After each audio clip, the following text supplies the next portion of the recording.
Out of nowhere, a youth shoulders himself into me and keeps moving in a circle. Hey! I guess I'm moving in the circle now. I frantically search for a way out, but all I can see is an ocean of youths rhythmically slamming into each other. Another youth slams into me and I lose my balance. I'm about to topple over. This is it. This is how I die. Trampled under the boots of counterculture. Someone grabs my hand. Someone familiar. I look up and see Matt. He pulls me back onto my feet.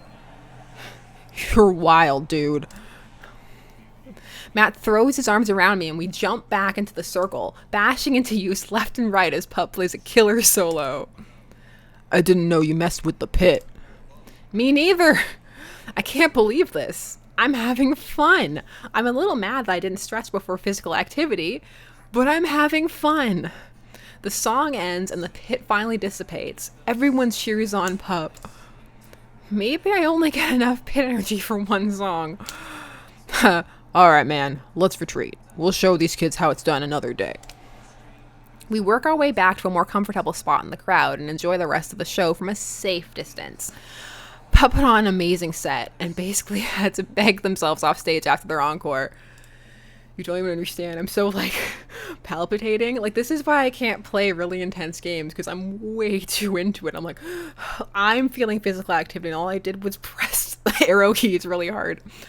With the concert over, the crowd starts making their way to the exit. Hey, I'll meet you outside. Gotta say bye to a couple of people. I hang outside of the venue until Matt finally shows up. Hey man, thanks for waiting. I got you a present. Matt hands me the t-shirt I was looking at earlier. Whoa, thanks, man. Saw you eyeballing it back at the merch booth. And I mean, anyone who tears it up that hard on their first time back to a concert deserves a reward. The youths will finally accept me. Finally, I will be able to infiltrate their ranks and defeat them not only on the field of battle, as we have done today, but on a grander scale. We'll see you in the world, pit youths. Hey, Matt. Hey, it's Pup. Hey, dude, didn't realize you were here. I'm so glad I could make it. You guys put on a great show. Thanks. Well, see you around.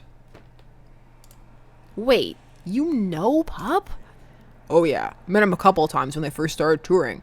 Good kids. Whoa. Come on, let's grab some diner food. I suddenly realized just how hungry I am. I'm hungry. I was actually doing something. Man, mosh pits take a lot out of you.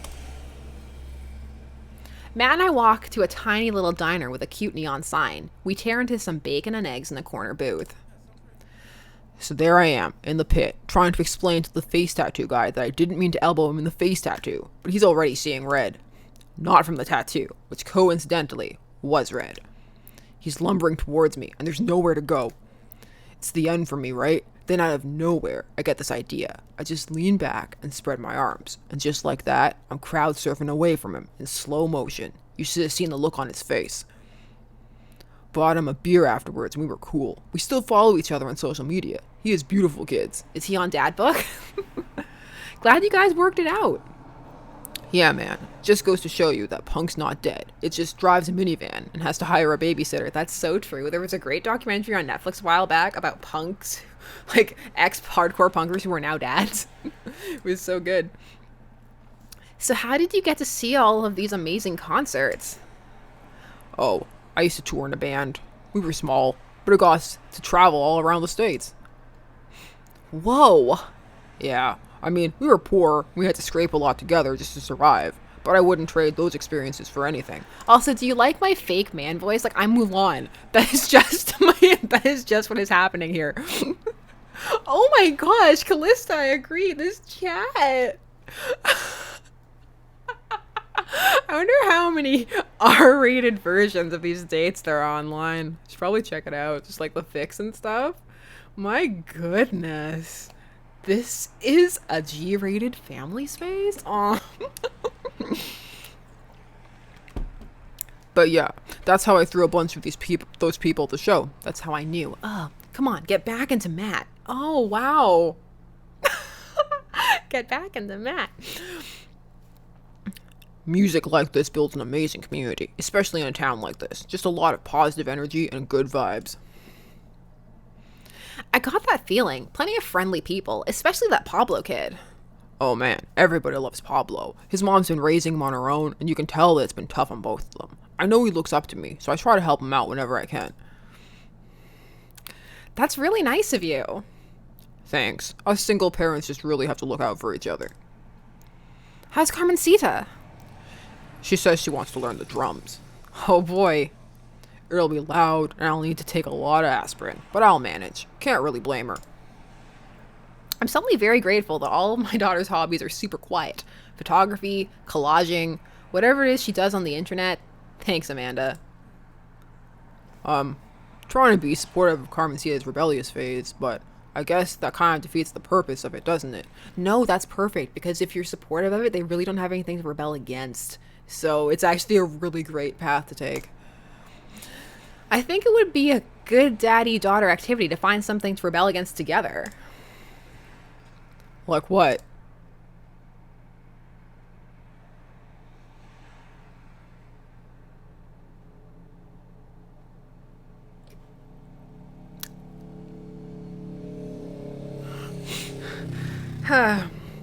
Consumers. Why do we gotta get up early the day after Thanksgiving and line up to buy things? Why can't we, share things? Comrade, you're speaking of dangerous things here. He and I laugh. We keep digging into our big plates of greasy diner food. The breakfast I ordered for dinner is absolutely hitting the spot. Man, being a single dad is rough sometimes. It's a lonely feeling. I understand that all too well. I mean, at least we have the rest of the dads to talk to. Talk to? Yeah, I don't know. I get really nervous sometimes talking to people. Matt gets nervous talking to people? But he's so cool. Me too. I've never really considered myself an extrovert and never really considered myself an introvert. I'm just uncomfortable in every situation always. I'm Ethan. I found this game understands me. I am Ethan. You're fine. You're actually really easy to talk to. You know that? I smile. Actually, this date is fantastic. I mean, I love it. Matt and I spend the rest of the night trading daughter stories. Turns out our kids are a lot alike. We finish up our late night dinners and head out. We walk back to the cul-de-sac, back to our respective houses. Tonight was a blast, man. Loved it. Although I'm probably going to feel it in my knees in the morning. You and me both. I don't usually like going to these things alone. It was really cool to have you there with me. I'm glad. Alright, I'm calling it quits for the night. Stay cool, man. He called me cool. Matt called me cool. I walk into the house with my heart in my throat. Amanda pops her head out from her room. Hey, Pops. How's the show? Matt thinks I'm cool. You don't say. Amanda Panda. Matt thinks I'm cool.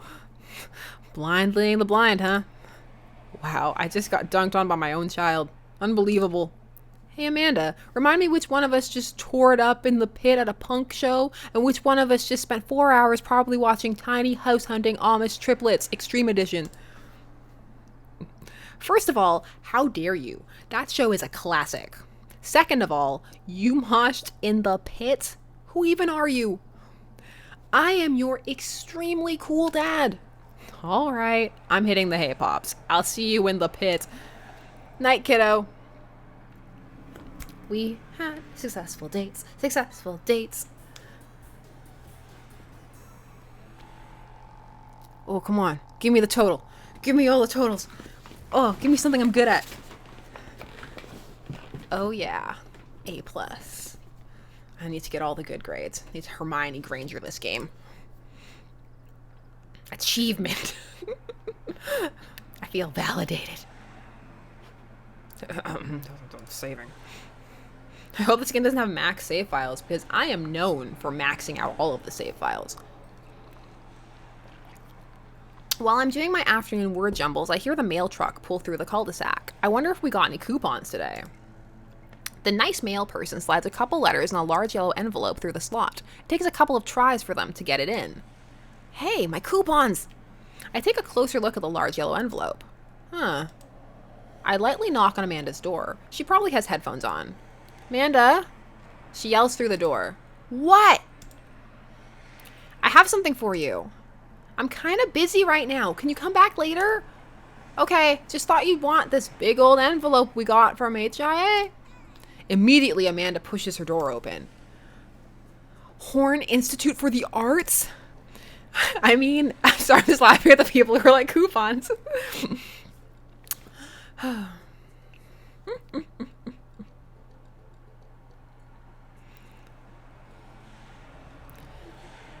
mean, if you're busy, I can come back. Do I need all S? Did I do something wrong? But A is good. It's a good date. We had a good time. Bonding was had. We connected. We had breakfast for dinner. Do I need S's seriously though? Because it was fine. No, I mean, I can do it again. Well, if I need to do it again, calm down. If I need to do it again, I will do it again off screen. Will calm myself down. Whew. I mean, if you're busy, I can come back. Father, please. I hand her the envelope, which she tears open with her teeth. I need all S? I don't need all S. I don't know what I need. What do I need? I'll be fine. That's probably bad for your teeth. She doesn't seem to hear me and spits out a piece of envelope. She pulls out a letter and unfolds it. And the suspense is killing me. Amanda's face is unreadable. I can't believe this. Oh, honey, it's okay if you didn't... I got in! Oh, I got in. Amanda tosses the letter aside and gives me a big hug. Congrats, sweetie. That's amazing. I'm so proud of you. She pulls away and looks at the letter again. Oh my God, I really can't believe I got in. Well, of course you got in. You're a great student. You nailed that interview and your photography is incredible.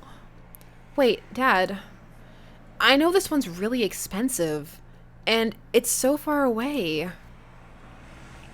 I think for a moment, HI was one of the more expensive schools that Amanda applied to, but I know she's had her heart set on it for the longest time. It'll be tough, but we're gonna make it work. Really? Of course. Amanda hugs me again. Thanks, Dad. Okay, sweetie, we're celebrating tonight. Dinner, your choice, wherever you want. Wherever? Amanda and I walk along the bayside, tearing into our foil-wrapped burritos from a nearby food truck. You could have chosen anywhere in Maple Bay. Cost was not a determining factor. Please, Dad, you know I'm a simple gal. Just give me a burrito with a view. I can't say I'm mad. Amanda and I sit on a patch of grass and watch ships... She sees seashells by the seashore and watch ships sail lazily through the bay. And the dorms are right near a bunch of cafes, and there are all these galleries nearby, and there's a discount if you bring your student ID, and... Amanda, slow down. You're gonna choke on your burrito. I know, I'm just excited. Did I mention that students get their own studio space once they're seniors? And we get all the professional photo editing software for free. It's nice to see Amanda so enthusiastic about HIA, but I wish she wouldn't do it between bites of her burrito. I thought I taught her to chew with her mouth closed. I wonder who my roommate's gonna be. You take a survey online and they match you with someone with a similar major and interests. I bet we're gonna be best friends. Craig and I were. A good roommate could be a lifelong friend. Or more. But don't even get me started on bad roommates. Oh no. I'm just kidding. We didn't have a bad roommate. Our only other roommate was a puppy that Craig brought home one night. We spent a semester fabricating a story about our new foreign exchange student who had a really bad cough that sounded exactly like a dog's bark. Carl ruled. Ooh, they let you have animals in the dorms? If you get a note saying you need one, I bet I could forge one. I think I'd get a rabbit, or maybe a snake, or maybe both. Would the snake eat a rabbit, though? Oh boy, I'll leave all that up to you. She's so excited. I don't want to disappoint her, but I need to be real for a second. So, you know, I had a talk with Mr. Vega. He didn't tell you about the dumpster fire, did he? What? No. I don't want to put a damper on the good news, but I need you to knock it out of the park these last few months at school, okay? If you really want to go to Horns, we need that scholarship money. I know you can do it. Okay. I promise I'll try harder. I pat her on the back. Thank you. Can you handle a 14-hour drive to come home for the holidays? There's going to be some treacherous ice roads to cross. And don't even get me started on the paranormal occurrences. Well, it'll be worth it if I get to see you.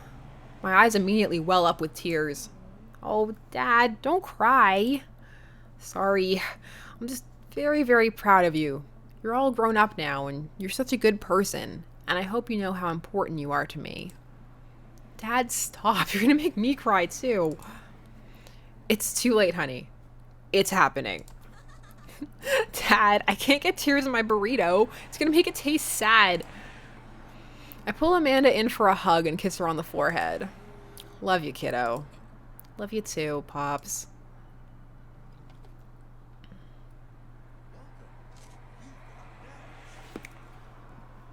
Got dads, do. Do. So I was told that I can just date all the dads until the last date. So I can just do a super game where I date all the dads, right? Is that a thing that can happen? Oh, I don't know why I'm whispering. I don't know why I'm whispering. I mean, I could just power all the way through with Matt, or I could date all the daddies. I don't know. I don't know why it's now a late night talk show. And you call us thirsty. I'm not thirsty. I'm just saying that if I can do just one mega playthrough with all of the things, why not? But if I do Damien, then I'll have to do my atrocious fake faux British accent. Ugh. I do know I want to. That's the problem. Now that I know that it's not immediately gonna lock me into a path, I am tempted to do Joseph next, you guys. I am. Oh my. I gotta stop saying do. Do has too many connotations. Who do I want? Callista! Y'all know that it was Damien. Y'all know. We're gonna do this in order of interest for me. I mean, if that was true, it would have started with Joseph, but, you know, whatever. It doesn't matter. Damien, hi. I can pronounce bosom.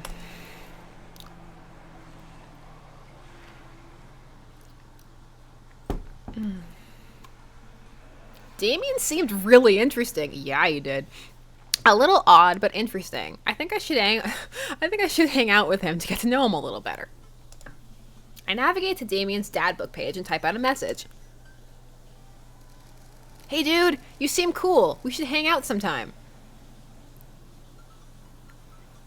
I sit there for a minute before I see that Damien's typing. But then he keeps typing. And typing. Man, is this guy writing a novel? I leave the computer to make some coffee. Is Joseph gonna show me his red room? And he's still typing. I sip my coffee and the computer finally dings. Oh my gosh. Whoa. I must confess my excitement to be receiving your kind letter, for as you see, I do find myself available to enjoy your company. I must ask for your forgiveness, however, as I believe our first meeting did not paint me in a gentlemanly manner, as I would have liked. Oh wow, there's more. I would be highly flattered to enjoy your companionship at my residence for an afternoon tea and a stroll around my garden. Should it please you, till then, adieu, yours humbled, D. Bloodmarch. I stare at the screen and reread the letter several more times. Hey Amanda, can you help me with something? Dad, for the last time, I'm not popping your back pimples. No, can you interpret this for me? I turn the computer to Amanda and she squints at Damien's message. I just don't understand NetSpeak. Like, is this how you kids communicate with each other? He doesn't understand like an old school letter, because that's what that is. Guys, we need to stop the chat. Stop. I missed you guys for part 2. I really did. Oh, totally. This is the hot new thing. See, Dad, kids got over saying LOL and LMAO or whatever and decided that what they needed to do was bring it back to the 1800s. So what do I do? Where's your pen and quill? What? Did you forget to unpack the pen and quill? Dad, how will we address the nobleman in regards to your upcoming debutante ball? Okay, now, I know you're messing with me. Father, without a proper chaperone, you'll never end up with a suitor worthy of our land. Or our dowry. Or... So, you read Pride and Prejudice for school one time, and now you're reciting things you know about it back to me, aren't you? Like the first 5 pages, then I read a review of the movie. Still got a B, though. Great. So what do I say to Damien? I got this. Amanda reaches over me and types on the keyboard. Sure thing, dude. Regards. Ethan. Amanda hits send and smiles at me. Well, I suppose that's that. I love to read too, Space Princess. His house is everything. Also, there's creaking in my house now. That needs to stop. Say yes to everything. I make the short walk over to Damien's house. Well, I guess you can't really call it a house. It's more of a manor. Estate. The Gothic architecture looms above the other homes in the cul-de-sac. I walk past a couple of gargoyles guarding the front door and look around for a doorbell. There doesn't seem to be one. I pull the large, ornately carved bat's head door knocker back, and a hollow sound echoes throughout the house as I strike it against the door. I wait several moments before the door slowly creaks open. It's a little creepy, but I enter the home and take a few steps into the foyer, noting the oil portraits of who I assume are dead relatives hanging on the wall. As I'm admiring them, the front door slams shut behind me. Are we having high tea? Because then path chosen. Hello? Silence. An oil lamp in the corner flickers dimly, casting ominous shadows against the wall. Why do I feel like all the people in these paintings are staring straight at me? Why is it so cold in here? Where's Damien? Save so that we can have a perfect date. So we can have all of the perfect dates. We can have all of the endings. The chat. Ethan, pleasure to have you in my home. I look up and see Damien standing at the top of a majestic staircase with a walking candle holder. What's with the door slamming shut? Oh, sorry. There was a draft. And the door creaking open when I knocked. I accidentally left the door unlocked. And the creepy oil paintings. I like oil paintings. Right. Right. Ellipses. Oh, he's adorable. Please, let me show you around. Okay. Okay, so he really reminds me of Louis the Pointe-Lac, like I said last time, from Interview with the Vampire. Did everybody else have like this really weird specific fantasy that you could live the rest of your life reading old books in Louis' sad, broken down cottage? Because I did. The chat! Damien leads me around his house, showcasing his parlor. I'm so scandalized right now. Sitting room, auxiliary sitting room, and the parlor again for some reason. You guys are just trying now. You're trying.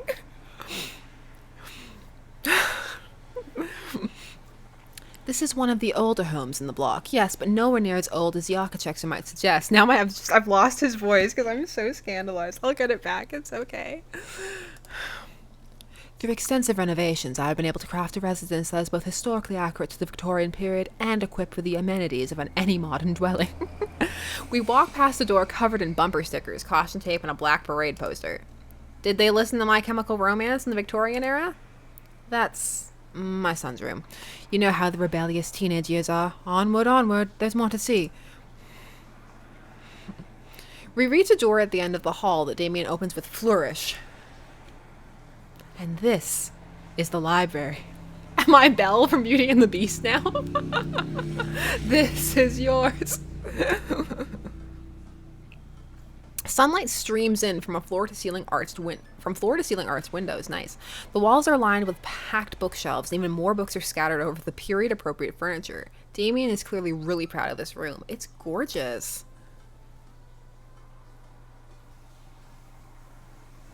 Pick up a book. I want to see what books he has. Yay, he liked that. Well, I like that too. Oh my gosh. Like we're on an actual date. Like, ooh. You know, Ethan, in the Victorian era, there was some controversy surrounding reading. Many people thought the more tawdry novels would encourage youths into a life of crime and would cause too much of a distraction from work and school. I pull out a book at random and examine the worn cover. Opening it, I turn to a random page and read aloud. Naruto struggled against the chains that Sasuke had bound him with. Shirtless and out of breath, he looked up at Sasuke. Sasuke smirked, unbuttoning his ninja pants.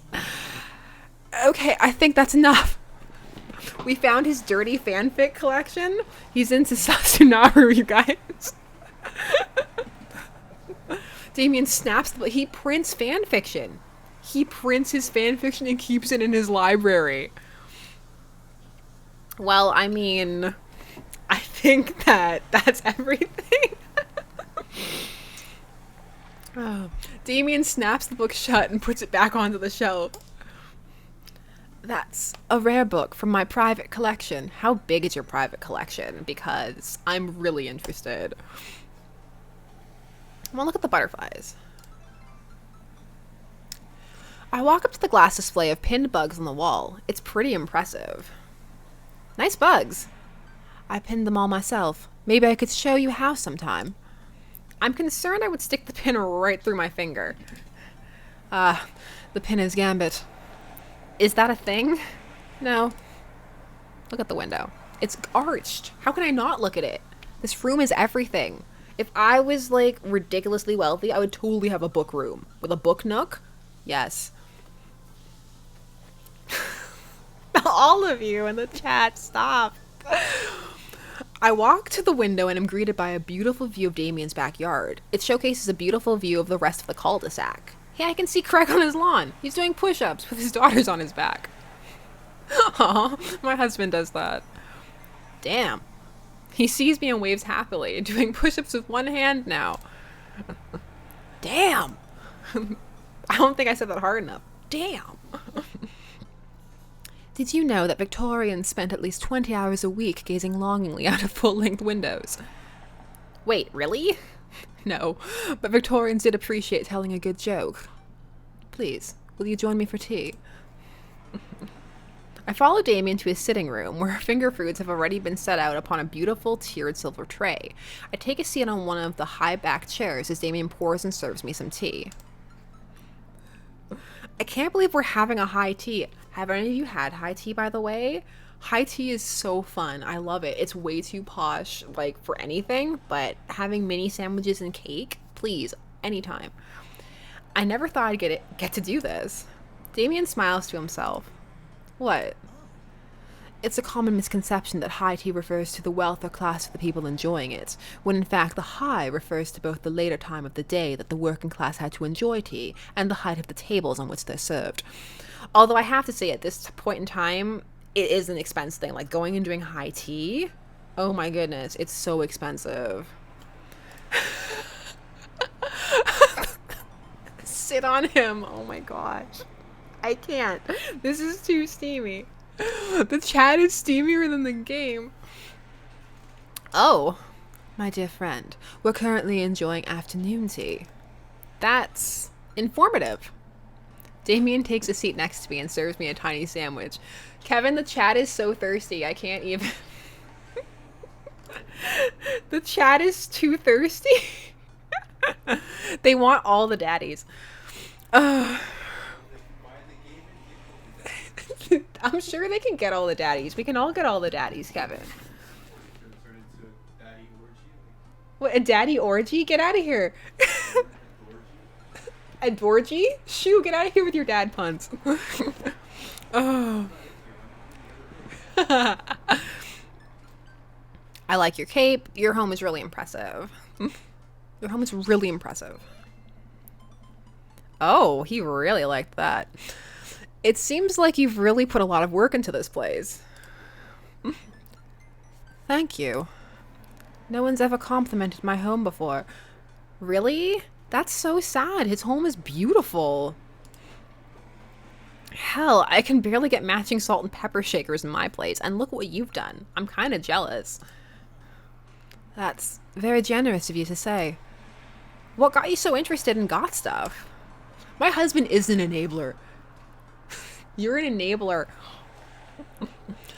Well, when I was a young boy, my father... Did he take you into the city? Sorry? Did you guys see a marching band? I'm afraid I don't understand. You're serious? Of course. But it's, you know, the song. Amanda made me listen to it. Seriously? I'd love to see a marching band. Nevertheless, I've always had a love for art, history, and fashion. What started off as a small hobby of collecting taxidermied animals grew into sort of an obsession. It's a privilege to be able to appreciate the lives and culture of those who came before us, I think. Why not go all the way? I like not dying when I catch a cold. He takes a sip of the baguettes. The baguettes. I can acknowledge that there were many very terrible things about the Victorian era, and to try to live a life that strictly aligns with those ideals would be admittedly horrid. But I think it takes a critical mind to truly appreciate something to the fullest, to be cognizant of its flaws, and to love it all the same. Yes! Yes! Yes! Context, please. Tell me, Ethan, do you have any hobbies? Oh man, I do, but I don't know if I care about anything the way you care about this stuff. Well, I'd love to hear about your interests. Hearing someone talk about the things they're passionate about is intriguing, and quite honestly, rather attractive. Please, do tell me about your hobbies. Quick, sound sophisticated.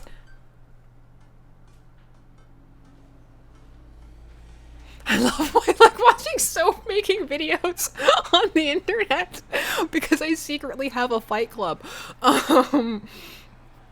Save? People are telling me to save. Y'all could be really mean. Like, you could just be like, save for no reason, then I would save. Love me some word jumbles. I learned how to juggle once. I like watching soap making videos on the internet. Soap is, an important advancement in modern society, getting rid of germs and stuff. I would say that the people who make soap are the true heroes. To watch them work is an honor. I tried making some with Amanda once, and we both had to go to the doctor for the rashes, which I guess goes to show that we should leave it to the professionals. We finished our tea and finger sandwiches. Come, I have one more thing to show you. Oh, wow. Oh, that's lovely. Damien takes me around the back of his home, where a variety of flowers flourish in beautifully landscaped rows. A small stone path weaves through it, and butterflies flit lazily through the air. Save. I already saved, but I'll save again. I'm gonna go through and delete some of my superfluous saves when we're not streaming. I'm saving. I saved. My garden. It's beautiful. Thank you. Victorians took flowers and floral arrangements very seriously. Marry him for the house. You see, it was considered uncouth to discuss personal and romantic relationships in public, so lovers and friends alike would use bouquets to send secret messages to each other. Each flower and plant is symbolic of different feelings. Even more interesting is that one flower could mean different things depending upon the other plants it was paired with. One had to be extremely careful, as even the style in which the ribbon was tied around the bouquet affected the message. Damien leans down and plucks a gorgeous bright orange flower off of a vine. Lilium bulbiferum, the orange lily. What do you think this one means? My loins are ablaze. Thou art the tightest. 3 cheers for sweet revenge. My loins are ablaze.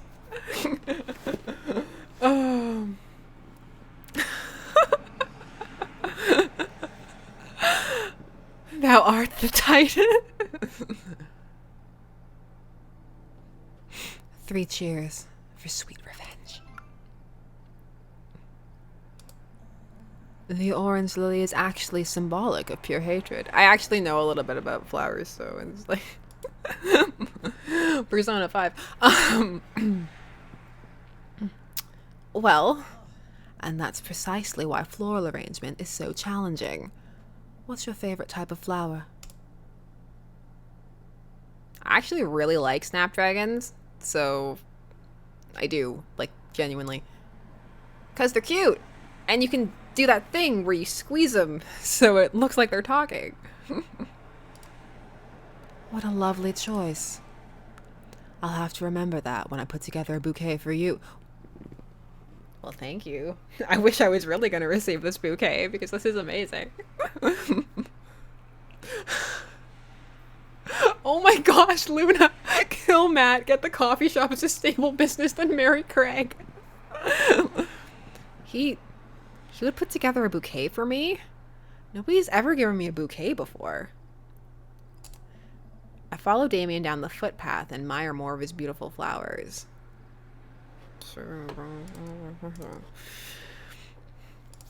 Suddenly, a phone rings. Oh, Ethan, will you excuse me? I must take this. He pulls a cell phone out of his pocket. I'm a little surprised it's not a rotary phone. Go for it. Damien smiles and walks back to the house. I take a deep breath and enjoy the heavily perfumed air. What a lovely yard. This makes me wish I had put a little more effort into that garden Amanda and I tried to start one time. Our watermelons grew to the size of cherry tomatoes and then immediately died. Oh hey, a gargoyle. Oh no, I knocked over the gargoyle. Fix the garg?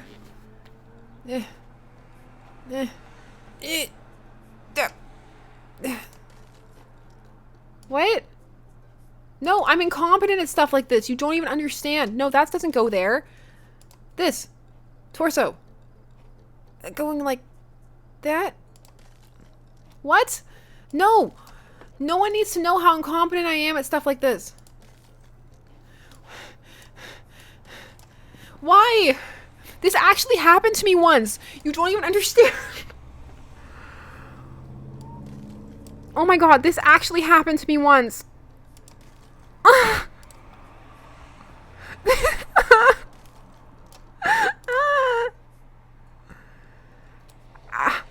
Oh, you can flip things? Thank you.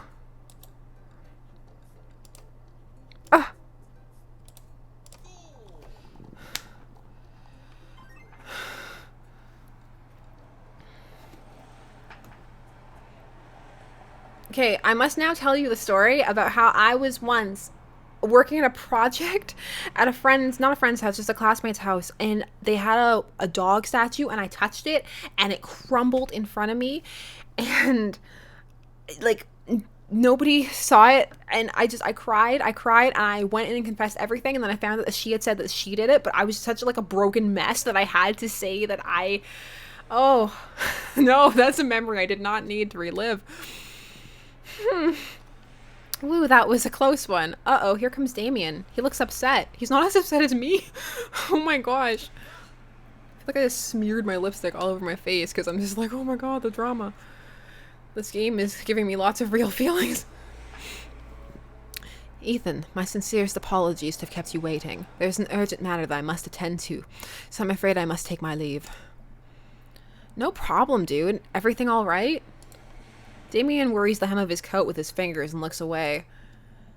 Everything is perfectly fine, but it's Lucian. What's wrong?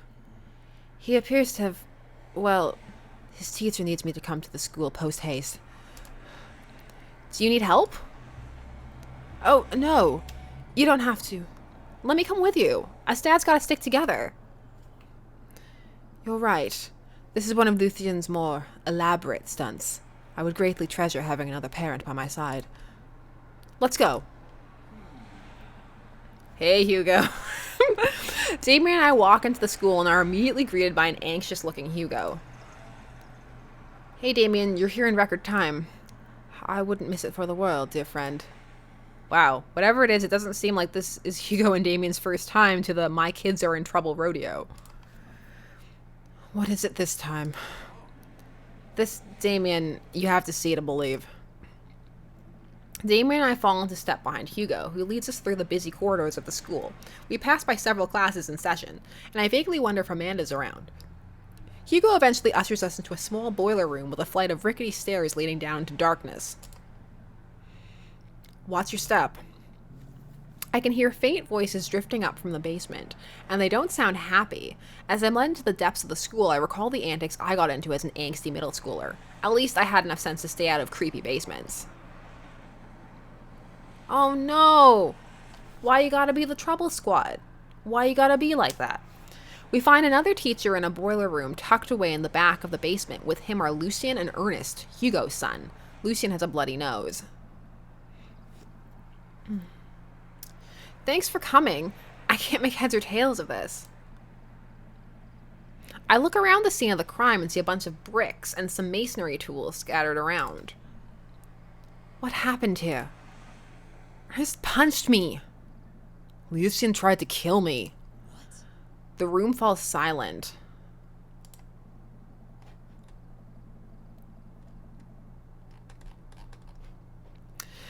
I was not trying to kill you, bleep bleep. I was just trying to build a brick wall around you and see what would happen. You promised there was wine down here. You tricked me. Whoa, wait a second. Lucien, did you try to cask off Amontillado Ernest? I'm neither conforming nor denying that. I turn to Damien and whisper to him. What's cask Amontillado? It's a classic. Let's get back into the voice. It's a classic Edgar Allan Poe short story where a man gets his enemy drunk, lures him down to his cellar with the promise of wine of a fine vintage, then buries him alive behind a brick wall. It's a lovely story. So, wait, Lucien, you tried to do that to him? I was curious to see how it would turn out. I wasn't actually going to leave him there. What was the thought process here? That Ernst was just going to sit still while you slowly build a tomb around him? Well, it worked for like 20 minutes because he's an idiot, but then he realized that I had lied about the wine. You were cackling maniacally. That sort of tipped me off. Ernst, 20 minutes? Dad, it took you 20 minutes. Son, we just did an entire 2-week unit on the cask of Amontillado, and it took you 20 minutes to realize Lucien was leading you into an elaborate ruse. Did you even read the story? I read the first 5 pages, then read a review of the movie. It's only 5 pages long. There is no movie. Yeah, you're right. I paid Lucien to read it for me. Actually, he didn't even pay me. So when you think about it, this was me teaching him a lesson. Damien and Hugo both have their heads in their hands. You guys are always telling me to engage in literature, and I did. I don't see a problem here. Alright, I'm filing this under what the hell. Don't do whatever that was again. You two are both suspended for a week. Ernest and Lucien high five. The teacher starts to stomp up the stairs. Hugo, I'll cover your class. Take your son home, Mr. Bloodmarch. You too. Thank you for your mediation. We all head up the stairs now of the school in tense silence. Lucy and Damien and I all pile into my car for the most awkward car ride of all time and begin to drive home. Lucian immediately puts his hood up and stares out the window angrily. I'm not going to therapy again. I know, son. It's entirely up to you whether or not you want to go. But I care about you, and I can see that you're struggling. So if you do decide that you would like to speak to a professional about your feelings, we can do that too. Maybe you can spend this next week looking for a summer job. I know how much you want your own car. I can't believe Damien's keeping his cool. I'm impressed. Fine. Thanks for not freaking out too hard. I love you, son. Lucian continues staring out the window. Lucian. Love you too. We spend the rest of the drive in relative silence. The moment we pull into the driveway, Lucian hops out of the car, slams the door, and runs inside. I didn't expect to have that conversation in front of you. He and I have a lot we need to work out. It's all right. And all things considered, Lucian's bricklaying was pretty good. So there's your silver lining. There is that. Yes. I really admire how you handled that, like, genuinely. You were a lot more diplomatic with him than I would have been. I just want what's best for him, and I don't think yelling at him would do either of us any favors. It really does. You're a good dad. See you around soon? It would be my honor, and my pleasure. Damien bows with flourish. Classy. We had a classy date. Such class. I come home to find Amanda curled up on the couch with a blanket watching TV. I plop down next to her. Yo. What you watching? Tiny House Hunting Brothers Extreme Edition? Ugh, I hate this show. The couple on screen bickers back and forth while standing in an extremely small house made out of recycled bottles. The tiny house hunting brothers watch them with amused expressions, both of their heads touching the low ceiling. I told you I wanted a 2-bed, 2-bath, shabby chic cottage. This house doesn't even have a bathroom. But honey, the outhouse is only 20 yards away. It's not that bad.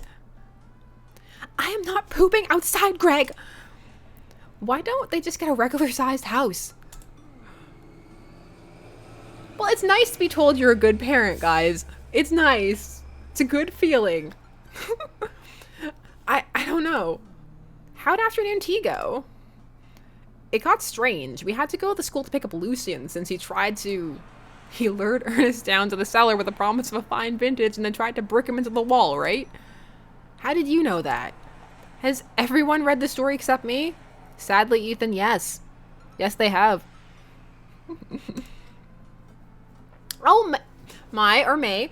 There's no reason why it shouldn't. It can just be a positive feeling that can lead to more intensely positive physical feeling. Lucian live streamed the entire thing. He did. He really needs to stop doing that. He's gonna get arrested. This chat has no right to judge anything. That's true. The entire day is beyond me. But otherwise, it was a fun day. That Damien guy's a character, but he's really good company. And a surprisingly diplomatic dad. I dig his style. You know what? Me too. I really do. I really do. Date complete. Boopa doopa doopa doopa doo. Woo!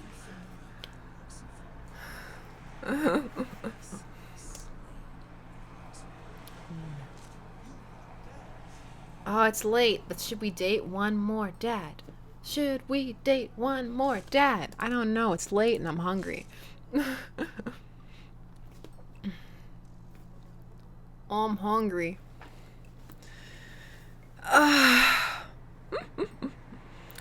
All right. I want to do one more, but I am legit hungry, so I need to go eat something because it's late. But I will do this again. So I have to say, I don't know, do you guys like streaming better? Do you like the posted vids better? We'll decide. This can be like a break where we decide which dad, because I like them all, so it's so hard. So anyways, thank you so much for joining me. As always, I really appreciate it. I'm going to go eat some food. We are definitely going to keep playing this. We are going to I'm going to stop saying do. We're going to get all of the dads. Got to catch them all. Got to date them all. And it's going to be fun. So thank you so much for making my birthday evening a lot of fun. And yeah, I will see you guys very soon, hopefully. Enjoy the rest of your evening, day, whatever is happening. We will be back and we'll date more dads. Okay.